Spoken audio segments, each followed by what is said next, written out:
And Baptist Primary Care Physicians now offer secure online visits. More at 904-202-4YOU. ViStar Credit Union is proud to be a production underwriter of First Coast Connect's Friday Roundtable. ViStar, we never forget it's your money. On the web at vistarcu.org. North Florida TPO, proud sponsor of WJCT's First Coast Connect, bringing to the community innovation in transportation planning, commuter services, clean fuels, and intelligent transportation systems. More at northfloridatpo.com. This is WJCT News 89.9 Jacksonville. Ahead in the next 5 minutes, live local news for the First Coast from the WJCT News team.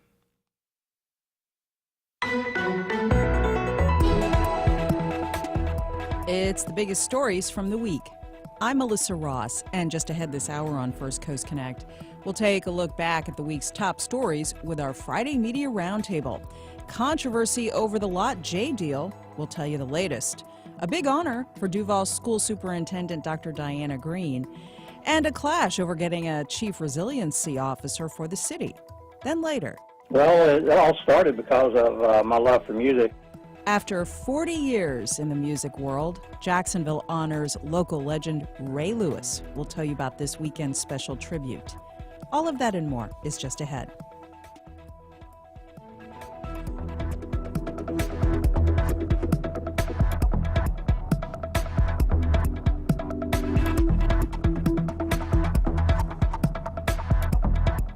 After the day's news.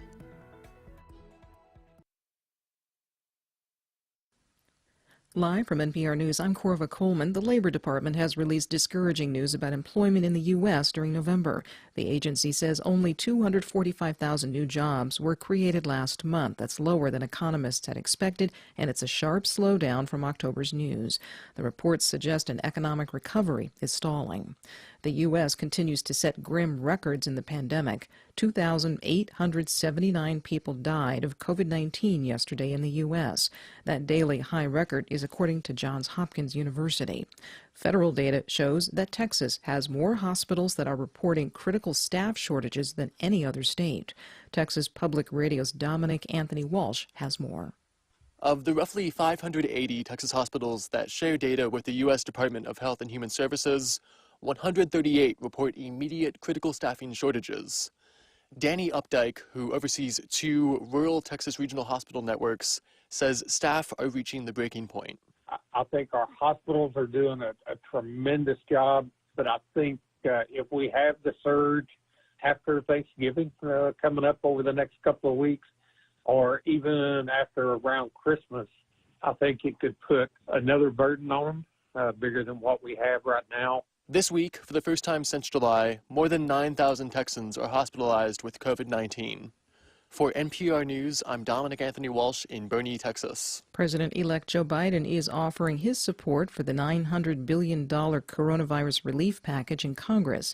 NPR's Asma Khalid reports. In an interview with CNN, Biden said the $900 billion package should be passed. That would be a good start. It's not enough. It's needed, and they should focus on the things that are immediately needed. Millions of people are on the edge of an economic cliff, with some unemployment assistance, moratoriums on evictions, and student loan deferrals all set to end by the end of the year. But Biden also made it clear he intends to ask Congress for more COVID stimulus money once he gets into the White House. Many congressional Republicans have refused to publicly acknowledge Biden as the president-elect, but Biden says multiple GOP senators have called him privately to congratulate him. Asma Khalid, NPR News. Firefighters in Orange County, south of Los Angeles, are fighting a sudden wildfire. The bonfire broke out late Wednesday night after flames from a house fire surged into the surrounding vegetation and blew up. Orange County Fire Chief Brian Fennessy says that the fire is being fanned by gusty winds known as the Santa Anas. 7,200 acres have been consumed, 0% containment. We know that a number of houses have been damaged, potentially destroyed, where they're being assessed right now. There'll be more powerful winds today. This is NPR. WJCT News 89.9 is sponsored in part by Humana, offering a variety of plans to fit your needs. Information at 904-303-2505. Good morning, 4 minutes after 9 now. This is WJCT News 89.9 in Jacksonville. I'm Michelle Corum. Residents in nursing homes and assisted living facilities will be the first to get a coronavirus vaccine when Florida begins receiving it. Governor Ron DeSantis issued a video Wednesday evening setting the state's priorities. He said while he expects the state to begin receiving vaccines later this month, there will not be enough for everyone who wants it. The second priority will be high-risk health care workers. Jacksonville's annual tree lighting ceremony will be a virtual event this year. City officials say Mayor Lenny Curry and his family will be hosting the 2020 Jacksonville Christmas tree lighting, and they're encouraging the public to watch the event from home to prevent gatherings. The event will take place at James Weldon Johnson Park in downtown Jacksonville next Tuesday beginning at 6:15 p.m. And officials say a volunteer was bitten and seriously injured by a tiger at Carol Baskin's Big Cat Rescue Sanctuary near Tampa. Fire rescue spokesmen say the person was taken to a hospital for medical treatment. Baskin identified the person as a female volunteer who was feeding the tiger. That sanctuary was made famous through the Netflix series Tiger King. 63 degrees and overcast now in downtown Jacksonville. Support for NPR comes from NPR stations. Other contributors include AT&T, committed to keeping students and teachers connected. AT&T has connected over 200 million students with tools and technology for distance learning. More at AT&T.com/remote learning.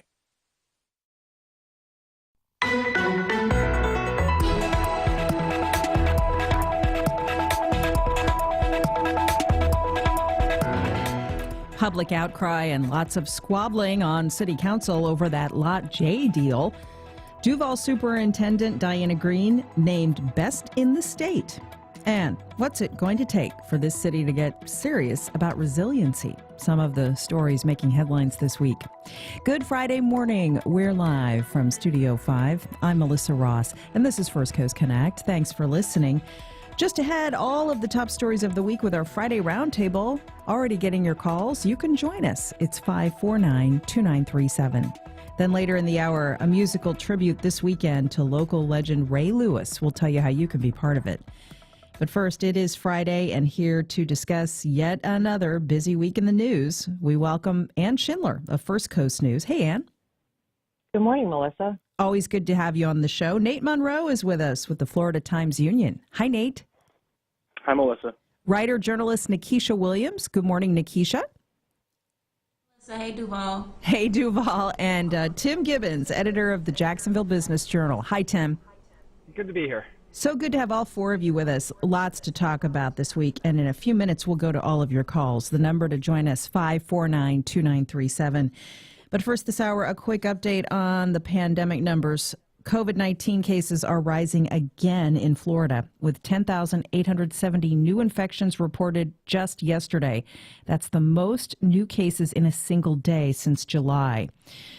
So the state, like Texas and California, has the dubious honor now of having above 1 million active cases of coronavirus, and 98 new deaths were reported Thursday. The total number of resident deaths in Florida from COVID is 18,874. We say this every morning. We'll say it again today. Keep wearing your masks. Keep distancing. Keep avoiding large indoor events. We are entering into a perilous period for this virus for the next few months. So please be mindful. All right, let's get to the other big news of the week now. The Jacksonville City Council on Thursday failed to advance a proposed $233 million incentives package for Jaguars owner Shad Khan's Lot J development. This is the development Mr. Khan wants to build next to the Jaguars Stadium that would feature live entertainment, bars, restaurants, offices, hotel, retail, etc. Now, this controversial deal will likely get approved at a final vote next week, but there's been quite a bit of hue and cry. Here's Councilmember Matt Carlucci giving voice to some constituent concerns out there about the massive public outlay on this project. Carlucci tried to reassure the voters. Yes, we want to support it, most of us, I guess. I'm not counting votes right now. But but we also want it to be where, I think Joyce mentioned it, or someone else a while ago, where we can feel comfortable with the public. I'm not running for re-election. I don't have a re-election, and I'm not interested in that. I am interested in, and I don't want to sound trite, protecting the taxpayers. Actually, that's Council President Tommy Hazouri. We had a couple of cuts to fire there. Okay, so Jacksonville Mayor Lenny Curry has pushed hard for this deal, saying the city could lose the NFL franchise if it doesn't happen. But at the same time, a new UNF poll shows a majority of local voters are against spending hundreds of millions of dollars in taxpayer money in this challenging economic time on the Lot J development. So give us a call as we talk about Lot J. It's 549-2937. Emails to firstcoastconnect@wjct.org. Tweets to @MelissaInjax. Our Facebook page is also open. Ann Schindler at First Coast News, let's begin with you. What's your take on what we saw go down in the city council chambers yesterday? Well, certainly this Lot J deal is exposing a real rift between some of the city council members, and that came up again yesterday. You know, some very tense exchanges between Aaron Bowman and the city council president, Tommy Hazouri. Mr. Hazouri calling the sergeant at arms to, restore order yeah, to the council meeting. Yeah. So that was a little weird, but I mean, it's a testy issue, obviously. A lot of, heat on this issue coming from the mayor, who last week was tweeting furiously about how this was, pass it now or we're going to lose the Jaguars. It was interesting, his chief of staff tried to right that ship a little bit and say, that's not an issue in these negotiations. It never was, a pressure point. But, this is kind of becoming this weird financial Ouroboros for the city. It's like we have to, do this deal, these millions and millions of taxpayer dollars in a COVID climate, in a tight budget year, or we're going to lose the Jags, or we have to do it to keep the Jags. But that doesn't keep the Jags, because in order to keep this losing team, we'd have to go ahead and spend somewhere between $200 and $700 million to do stadium upgrades. And so it's an odd position to argue that, this is what has to be done to keep them, when in fact it doesn't do anything to put handcuffs on the team. Yeah, Nate Monroe, you've been writing about this quite a lot lately and working to make the case that the city leadership is failing a moral test here, that they are poised to approve this massive project while ignoring other pressing needs in this city and other uses of public dollars, let's say. What about the argument that the officials are making, along with the mayor, that if we don't do this, we will lose this NFL franchise? Well, then there should be a lease extension attached to this project. I mean, the problem with this deal, I think, in the business sense, is that, I mean, there is no question this is a one-sided kind of gift wrap sweetheart deal. In a lot of cities, ordinarily, a deal like this is attached to a concession like a lease extension. We don't have that. And so there's really no justification for doing this. I mean, and that's why, as Ann was kind of explaining, like there's this kind of strange cognitive dissonance going on. There's this implication, sometimes unspoken, and apparently this week spoken by the mayor, that we need to do this deal to keep the Jaguars. But in the same sentence, the Jaguars talk about how they're committed to staying here anyway. And so, I mean, the problem is there's just not, the city is not getting something out of this, or it's not getting enough out of this. The project itself is a kind of modest mixed-use development. I mean, what's happening in Brooklyn is a far bigger kind of transformative sort of mixed-use transformation, to give people a sense of scale. So, I mean, that's the problem with the business case. The city just failed to secure a meaningful concession out of the team. Nikisha Williams, we can learn from the mistakes of other cities. I'm going to cast our eyes down to Miami. The Miami Marlins worked Miami-Dade County over pretty hard in recent years, and they got the city down there to cover 75% of a $645 million price tag to build the Marlins a new home with a retractable roof, fancy new parking garages.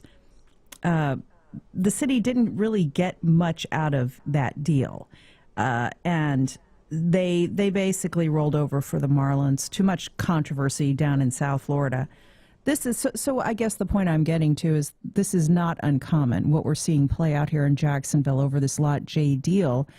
Sports franchises typically have city leadership over a barrel. They don't negotiate favorable terms for the taxpayers most of the time. Just because there's evidence that this is not something that is a good deal for taxpayers doesn't mean that Jacksonville needs to follow in precedent. I want to return listeners and everyone's attention back to, 2011, 2012, when the Weavers sold the franchise to Shad Khan. And one of the agreements on selling was that Shad Khan not move the Jaguars out of Jacksonville, which is why they are always reaffirming their commitment to the city. That was one of the caveats of the deal. Also, there are other issues in the city that need to be addressed in other neighborhoods besides Lot J. If we go back to when they built Daly's Place and we looked at the renderings and then you look at what we got, it looks nothing like what they promised. And so Lot J, we're going to spend all of this money for this entertainment district, and I highly doubt that it has the impact that they think it will have on any other area than Everbank Field, and that doesn't help the entirety of the city.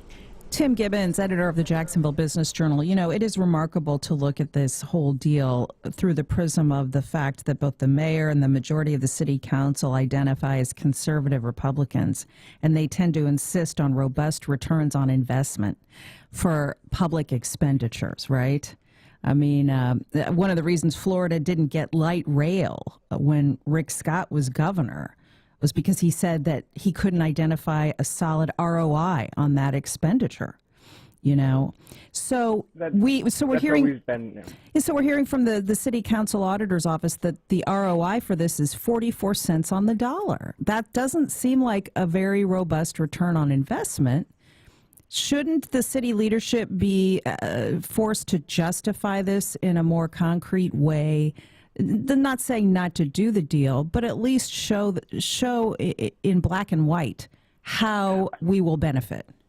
I think that's one of the reasons that this is such a controversial, and I've watched city council for a long time, and the fights that are happening over this are not at all common. The anger of them. Because there's so many different pieces of this that people have disagreements on. Should we even have this project? As Nate said, is it truly a transformative sort of thing, or is it just, would have little impact?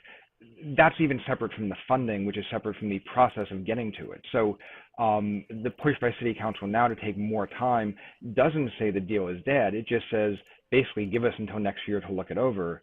And it's interesting in terms of negotiation where, there's not an inch being given, that this is the deal, it has to be done now, and there's always that veiled and non-veiled threat of the team will leave. And I think that that's part of all of the controversy is, A, it feels like the city isn't getting enough from it, and B, it feels like it's being rushed through. And in the wake of the JEA fiasco, people are tired of stuff getting rushed through, frankly. And do you think that the whole JEA fiasco is the specter hanging over this?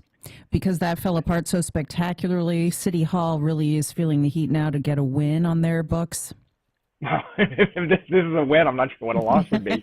But I think it is get their agenda through. Right, but you do have people who clearly feel that rushing something through did not did not serve the citizenry well during Lot J. So why are we trying to rush something else through? Frankly, I assume that if this goes into next year, it's going to pass. One city council is solid on it. It's not like people are going to stand up and be the vote that risks losing the Jaguars. Frankly, I think it's likely it will come up, be brought up for a vote on Tuesday. But the idea that it has to be done so immediately, there's not really good reasons being given for that. Lots of calls for our Friday roundtable as we talk about Lot J. 549-2937. Ashley at the Beaches. Go ahead, Ashley.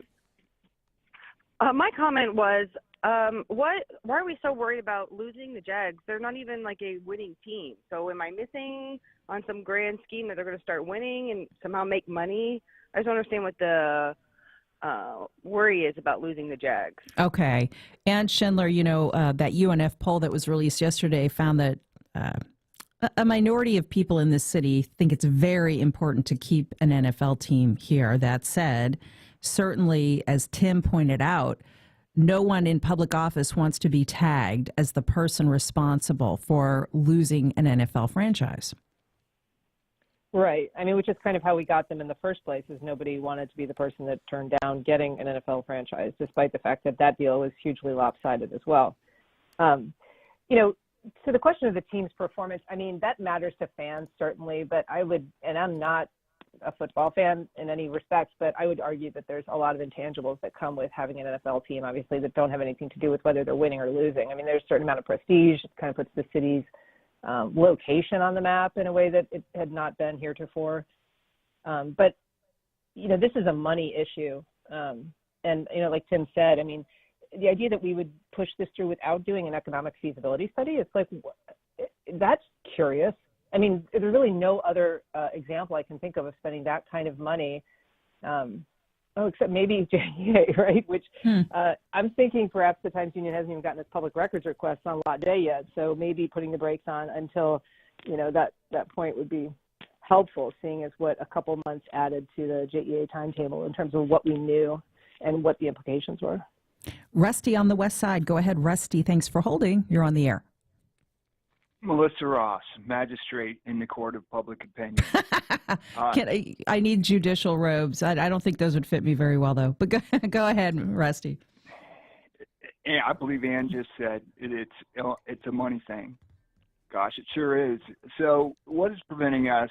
Mr. Khan, of all people, should understand give and take. And what is preventing us of saying, Mr. Khan, we have decided at length we like your project. It will breathe much needed life into downtown or east of downtown that is a shell of its former self and trashy and, an afterthought. So we need it and we like it.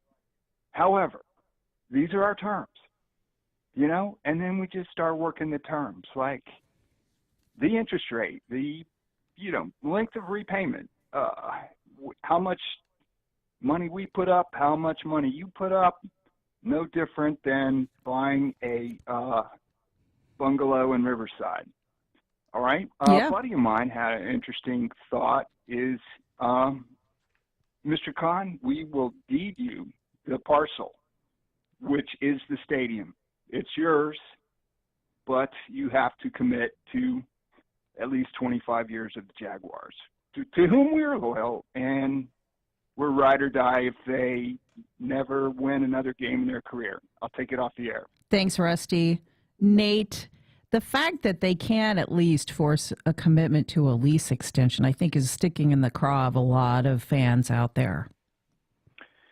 For sure. I mean, it's the one obvious concession that the Jaguars could make. There are others, but they and their business partner, Cordish, have not shown a willingness to budge at all. Look, it's something that I think is important to keep in mind, and talked a little bit about this. Subsidies for sports teams are politically toxic, and there are plenty of examples of this in other places. You brought up the Marlins Stadium a few minutes ago.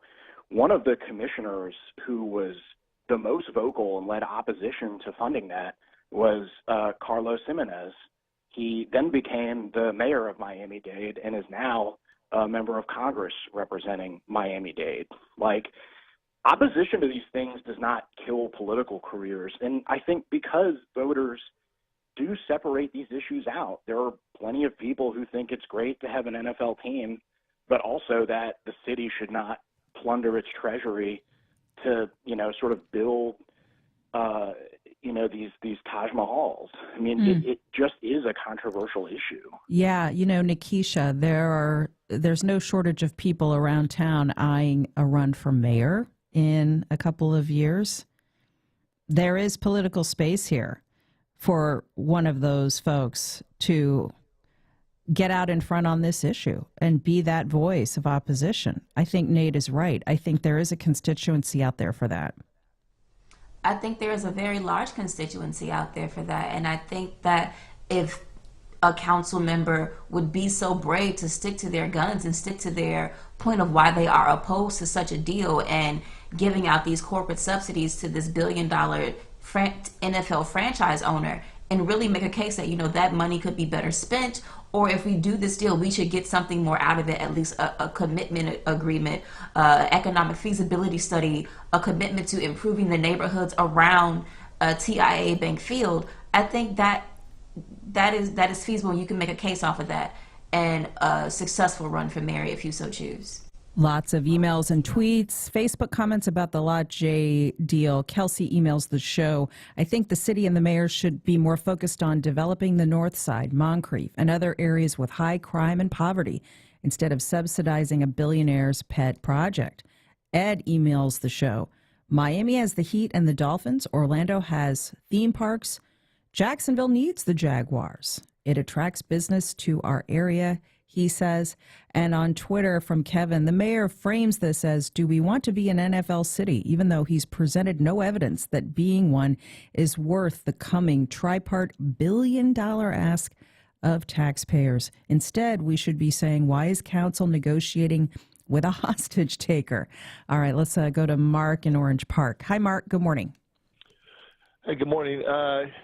You guys mentioned earlier that the Shad Khan organization hasn't come out during this as saying that it's a deal breaker for the Jaguars being here. Well, he's saving that for next year when he whips that. And I think is really just a trial balloon for next year when he comes out and says, I need $600 million from you guys to give me a vanity stadium. And that's coming. And that would be a deal breaker. So this is small potatoes, I think, for him. But we're going to hear it pretty soon.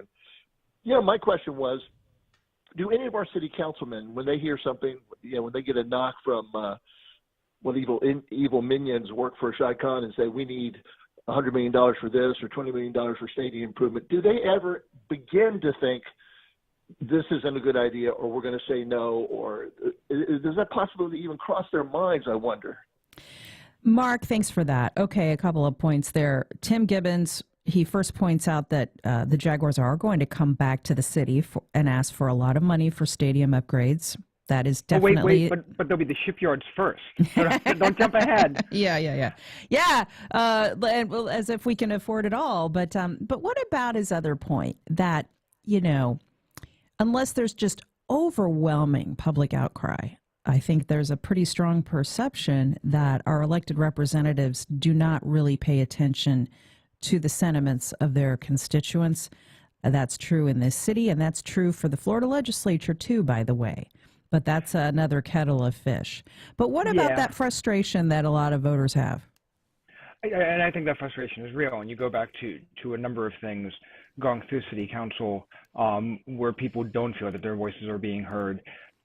I think if you look at what DIA is doing with the landing project, it is kind of the counterexample of setting that up in a way where developers will come in and pitch ideas, semifinalists will be picked, and then people can have input. And that's how you get public buy-in. I mean, you go back and it feels so quaint now to look at the Better Jacksonville project that required voter approval to raise taxes to do these projects, and a lot of hard work went into getting that voter buy-in. The same way the school board put a lot of hard work into getting voter buy-in for the sales tax increase. There's a sense that projects like the one we're talking about now, with the Jaguars, they're not trying to get voter buy-in. They're not even trying, and that pisses people off, bugs people. Let me get a few more calls on. Go ahead. Is that Nate? Yeah. Go ahead, Nate. I think a point that also should not be lost here, and this is why when people talk about competing priorities like that this money would be better spent on the north side, the money for Lot J will come out of the general fund. So we're talking about the place that pays for police protection, community services, everything the city really does. Previously, with stadium upgrades, this money was coming from something called the bed tax, a tax on hotel rooms. That's a more specialized revenue stream, and there are only limited ways the city can legally spend that money. That's how it was done in the past.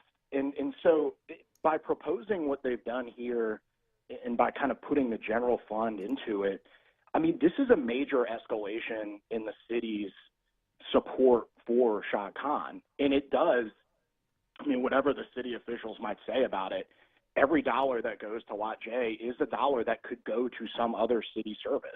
And so it truly is a competing priority at this point. And that's why I think those concerns are a lot more relevant than they were in the past. Lots of comments. The argument with the go ahead. scoreboards was the scoreboards were paid for with bed tax money, and there were people. I think Nate was one of them who advocated for, could we use this money to help public safety, to build sidewalks? And the answer was always no. It's money that can only be used for tourism-y sort of things. So we're going to use them for the scoreboards. But as Nate is saying, this is the exact same pot of money that could be used for anything else. Right. Thanks for clarifying that, guys. Sandy on our Facebook page writes, I'm conflicted. The city has thrown away many opportunities in the past that might have enhanced our community. But a massive expenditure like this should enhance our city's future with consideration for climate change. We'll get to that issue in a moment. And it again shows the big economic haves playing with our money to enhance themselves in a time of need. Let's take one more call. It's Russell in Mandarin. Hi, Russell. Go ahead. Thank you, Melissa. Listen, I've heard it mentioned a number of times on this call that the shadow of the con that happened at JEA is still in the news. And if you don't think the mayor's office had a hand in this, I don't know what to tell you. If you think that Aaron Zahn was the leader of this, you really need to consider professional help.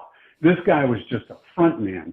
Mayor Curry did not hire him as a JEO. He hired him as a front man for the biggest con to be perpetrated on the people of Jacksonville in the history of the city. Now you're allowing his input on another, pardon the cons referred, my referral to cons here, but another con.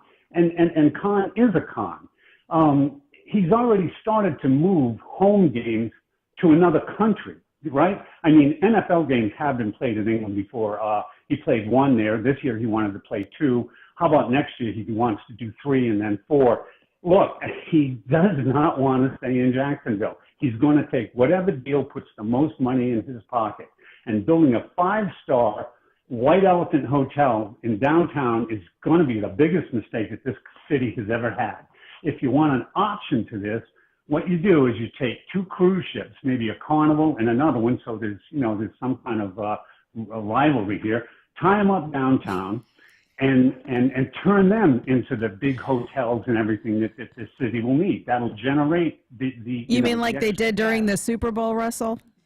Exactly. Yeah, exactly. And as a matter of fact, the way Mike Pence, when he became governor, the way he put more money in the coffers of his state was to allow gambling ships running up and down the river to start docking in his state. Before that, it was disallowed. He allowed it, and that put money in the pot, in the government coffers. Now, gambling is nothing new to Florida. Right. Cruise ships are nothing new to Florida. You tie a couple of these things up downtown, leave the parking lots as parking lots, and then if that deal, that kind of move fails, you're not left with a 5-star White Elephant sitting in downtown. All right, Russell. I mean, what are they going to do? What are they going to do from this hotel? Thanks. Are they going to? Yeah. Wait a minute. Where are they going to go? Are they going to have tours of the Duval County Jail? I think that's like a very good question. Can a 4 Seasons survive in downtown Jacksonville? And I want to thank you, Russell. I don't mean to cut you off. We just need to keep our pace going. I want to get Ann Schindler to react to that quickly. And, there is an active federal grand jury investigation into the JEA debacle, along with a local city council investigation. There is a lot of cynicism about our current leadership, and I think that's clouding this deal. And Russell also made a good point.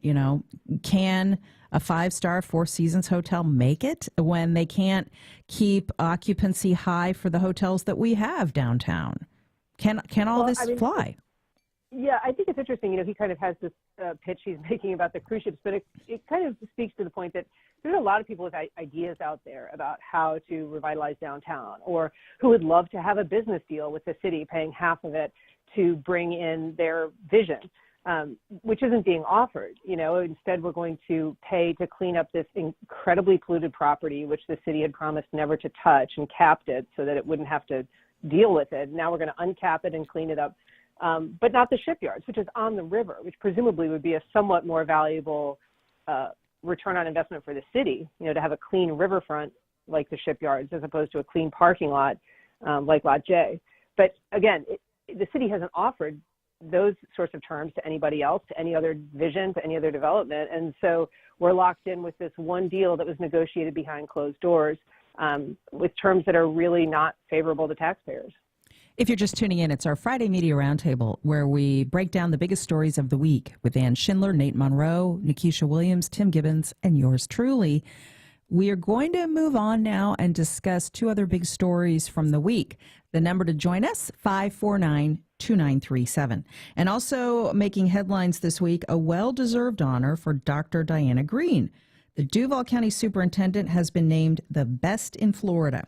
She is the Superintendent of the Year, tapped by the Florida Association of District School Superintendents. Over the last 5 years, Duval's school district has seen a steadily rising high school graduation rate. They went from about 76% 5 years ago to 86% last year. It's a strong track record.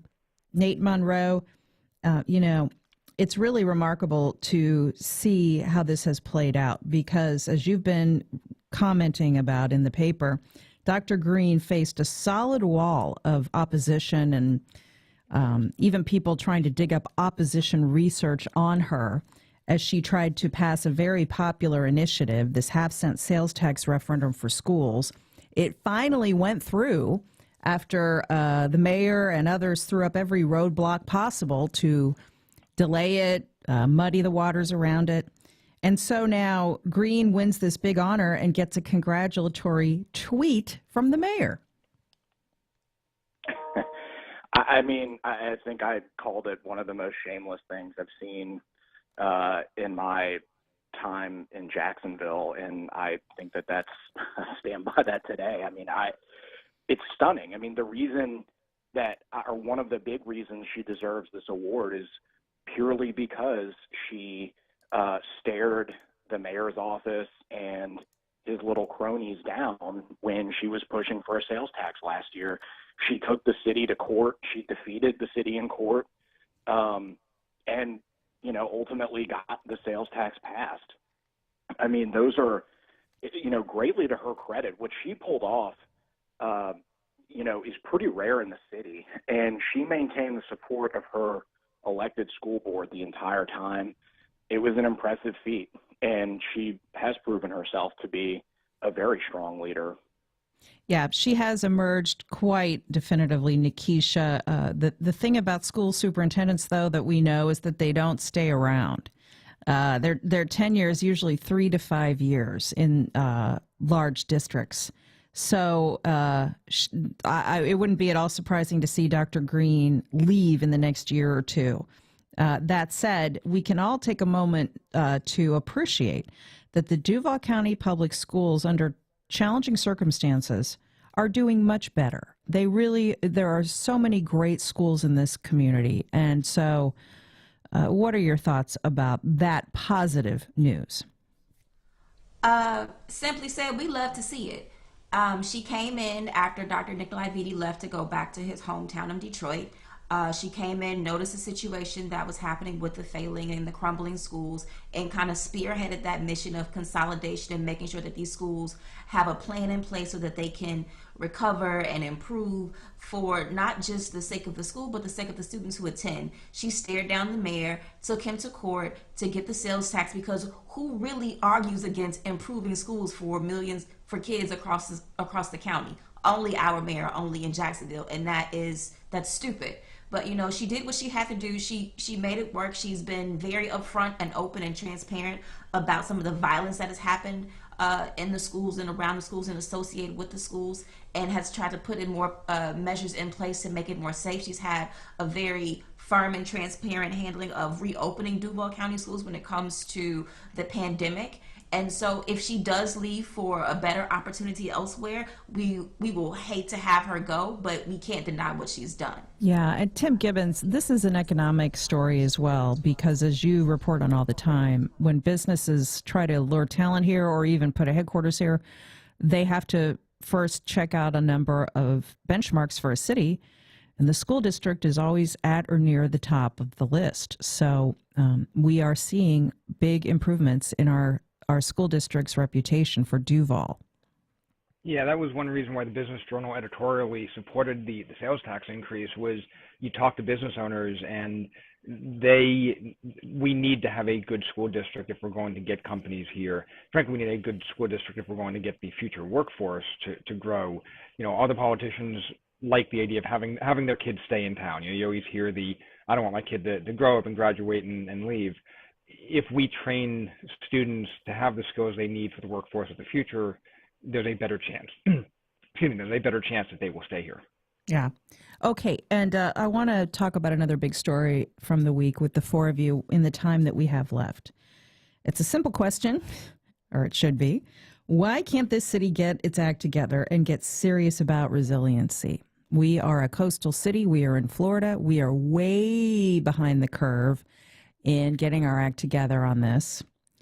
Now, this week, a piece of legislation over the hiring of a chief resiliency officer for the city of Jacksonville caused a clash between the council members pushing this and the mayor's office. This bill was a product of the city council's special committee on resiliency. They spent an entire year evaluating recommendations from experts to look at the long-term impact of climate change and sea level rise on this city. The bill would have created a chief resiliency officer position for the city, along with a whole division in the city's planning and development department. But staffers for the mayor are pushing back, saying that the city council shouldn't have the ability to create this whole new division. While they fight over this, Ann Schindler, simply put, Jacksonville is wasting more time. We are about 10 years behind the curve in hiring this person, hiring staff for this person so that they can do this vital work, because this city is frankly at risk. We are vulnerable, and we will grow more vulnerable over the coming years. So it's really frustrating to see this happening. Well, it's really amazing that the clock keeps ticking on this without action. When this resiliency committee began its meetings last year, Councilman Matt Carlucci said, we've got to start on this. We are way behind. And here we are a year later with a modest proposal to create a very small division, which would have a chief resiliency officer and a handful of employees. And the city's staff, the mayor's staff, is pushing back, saying, no, let's not put the cart before the horse.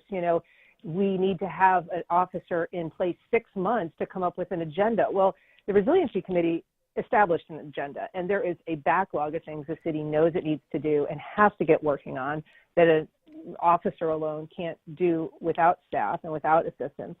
So the idea that this guy has to just wing it for 6 months instead of being able to, hit the ground running is just adding more delay to a process. And I will point out that we did have a chief resiliency officer funded with a $1 million grant that the mayor got rid of when he took office in 2016. We had somebody in place, we had it funded, and the mayor, for whatever reason, chose to turn down that money from the Rockefellers and eliminate that position, which actually was staffed at that time. So, the clock also could have started ticking then, and that 4 years ago was still late. Yeah, wasted 4 more years. Nate, Council Member Randy DeForest said, we find ourselves once again having a power play at the 11th hour when this was completely agreed to by everyone involved. She basically accused the mayor and his staff of executing a power play around this issue instead of figuring out a solution to, a coastal Florida city that needs to get its act together on this. It's really very frustrating to see this. Well, I mean, the model that this mayor's office has adopted in its approach to problems is what gets us short-term benefit and how can we push off the cost long-term. And unfortunately, climate change is an issue designed to really frustrate that model. I mean, it comes with a tremendous short and medium-term cost, and you won't see the benefit until long in the future. Mayors of both parties in Jacksonville's recent history have all done things that cost them at the time, but was intended to benefit their successors and future generations. This mayor has never done that. And unfortunately, climate change is just one of those issues. It's not a priority. The priority, to come full circle, is dropping $250 million on Buffalo Wild Wings on steroids next to the stadium, not on, maybe $1 million. Now, it could be a Hooters, Nate. We don't know. Right. I'm sorry. I'm trying to be optimistic. I hear you. Okay, Nikisha, what are your thoughts about this? A city surrounded by water cannot survive the water when the water starts to take over, period. We have the river, we have the beach, we had a historic hurricane season, and it's all, oh, thank God we were spared. There's going to be a year where we're not spared, and then we're going to look like Venice. You need to do it now, whether it's beneficial to you or not, because it's about survival. Yeah, I mean, Tim, as we were saying earlier, nobody wants to be known as the guy or gal who lost the Jaguars. Well, you would think nobody would want to be known as the official that set Jacksonville on the path to slowly sinking beneath the water. You would think they would not want that legacy either. You would think, but as Nate said, that's far in the future, and we don't like thinking about far in the future. I mean, honestly, we should tie this to the shipyards. If we don't get a chief resiliency officer, that project's going to have issues with flooding. So maybe Con can make it a part of the deal that the Jaguars will leave if the city doesn't get a chief resiliency officer. It could work out well for everyone. There you go. And Nate, and speaking of, let me try to conflate these two big stories together a little bit. This Lot J deal hasn't really gotten a robust enough resiliency vet either, has it? What do both of you know about that piece of it? I mean, the Jaguars have said to the council is, we wouldn't dare invest this much money if it was just going to float away. It's like, well, we're investing half the money, and I don't believe the city has those answers. So it's great that they're promising that it will have some resiliency components, but the city's money is on the line. That's half of our problem and half of our investment. And I don't believe that the city has that information. Nate. Yeah, I mean, you asked us what we know about it. There's nothing to know. There are no protections or requirements built into this project that make Shad Khan and Cordish build a development that exceeds any of the existing building standards, which are inadequate. So, I mean, the city has just really perfected this self-immolating cycle. We dredge the river to make storm surge worse. We do nothing about sea level rise, and we also put public money on the waterfront and do not require that money to be spent in a way that protects the investment. So, it's just, I mean, almost kind of a tragedy. Yeah, it truly is, and not to bring everybody down, but it seriously is a major part of the puzzle. It should be getting a much stronger look. So I want to thank you all for sharing your insights about this with all of our listeners. Nate Monroe, Ann Schindler, Tim Gibbons, Nikisha Williams. So appreciate your participation on this show. Thanks, guys, and have a wonderful weekend. We'll try to take our minds off the news a little bit this weekend. Thanks so much. Thanks, Melissa. Thank you, Melissa. Bye-bye. Thanks, everyone. A quick break, and in a moment, it's a tribute this weekend to local music legend Ray Lewis. Find out how you can be part of it after this. This is First Coast Connect on WJCT News 89.9. We'll be right back.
Conductor Thomas Wilkins returns to Jacksonville to lead the symphony in Tchaikovsky's beautiful Serenade for Strings. Written in the model of his great idol Mozart, the Serenade for Strings is still filled with Tchaikovsky's hallmark romanticism.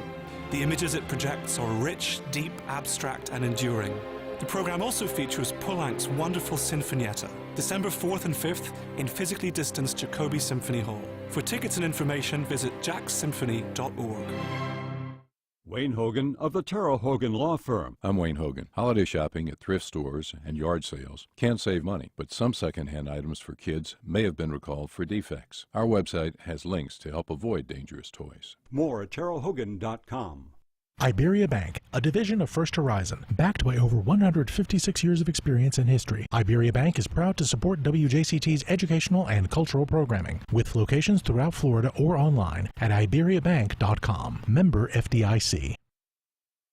The CDC revises its quarantine time to 10 days, while its director delivers a stark warning about the months ahead. I actually believe they're going to be the most difficult time in the public health history of this nation. Joe Biden prepares for his first term, but the man he beat considers running for his second. I'm Jen White. It's all on the Friday News Roundup, next time on 1A. Today, starting at 10 on WJCT News 89.9. I'm Hansi Wang from NPR. Public radio makes news and information freely available across the country. Some listeners who would usually make a donation to this station just aren't in a position to this year. You're able to listen to this station now because they gave when they could. If you can, here's how to pay it forward and make a donation so that everyone can keep listening.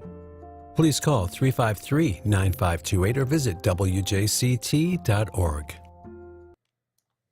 Welcome back. Well, for more than 40 years now, local music scene legend Ray Lewis has promoted and organized concerts in Jacksonville, and he's also the driving force behind the popular Mudville Music Room.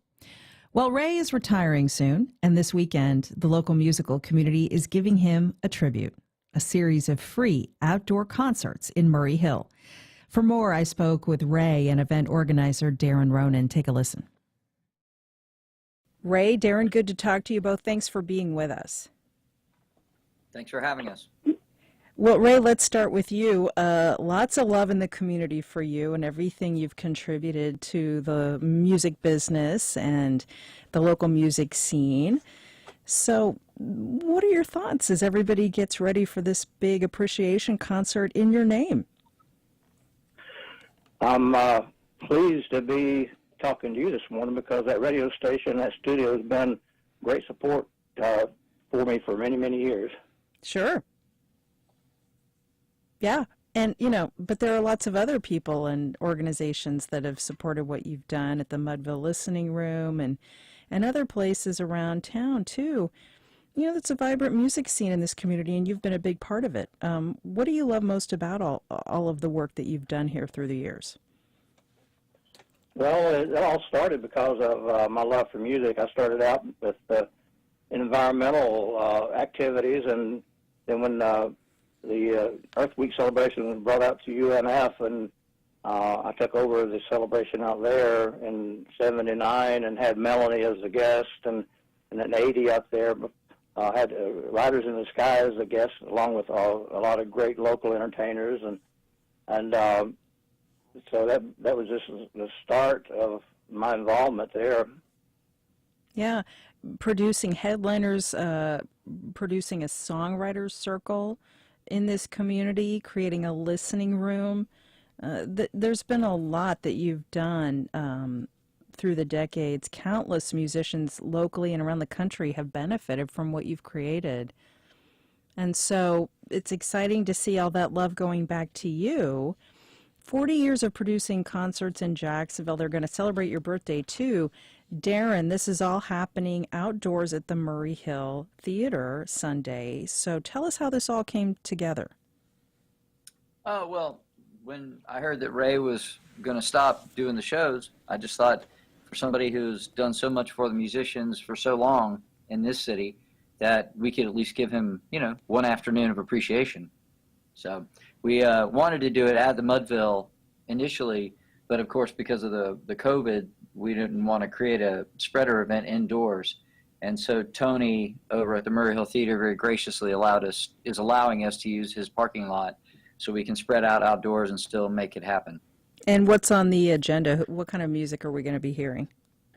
I think we have 15 performers, and it's people who are all friends with Ray and have had relationship with Ray. We actually let Ray pick the lineup.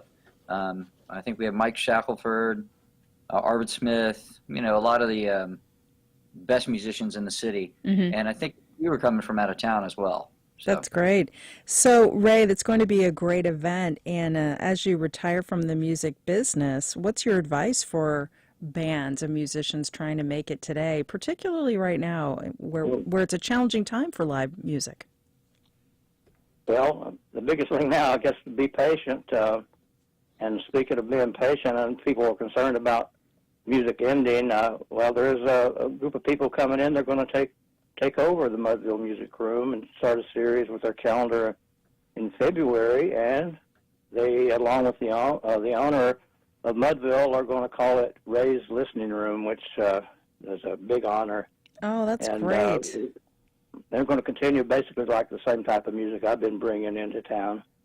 Oh, how exciting. I'm so glad to hear that. And it's good to hear both of your voices. It's going to be a great event this Sunday from 2 to 6 p.m. at the Murray Hill Theater, outdoors on Edgewood Avenue. The Ray Lewis Appreciation Concert. Music all day. It's free, but donations are accepted. So check it out this Sunday. And thank you so much, and kudos, Ray. Ray Lewis with us, and event organizer and musician Darren Ronan, both here with me. Guys, thanks so much, and have a great time. Great. Thank you. Thank you, Melissa. Again, that's Sunday afternoon, outdoors at the Murray Hill Theater. So who says live music is dead in this town? Get out and enjoy it and have fun. That's our show. Thanks to all of our guests and callers. Our producer is Heather Schatz. Josh Torres is show director. Our news director is Jessica Palumbo. Bill Bordsfield is our digital editor. We'll make sure to come right back here to 89.9 today at noon for the Florida Roundup. It's our live statewide call-in show, rounding up the biggest stories from across the Sunshine State each week. We look forward to being with you then. You can catch the rebroadcast of this show tonight at 8 o'clock, or our podcast will be up later today, wherever you listen. I'm Melissa Ross. This is First Coast Connect on 89.9 WJCT News Jacksonville. We'll be back here again with more local news at 9 a.m. Monday. Have a great weekend, everyone, and whatever you do, please make sure to keep wearing your masks.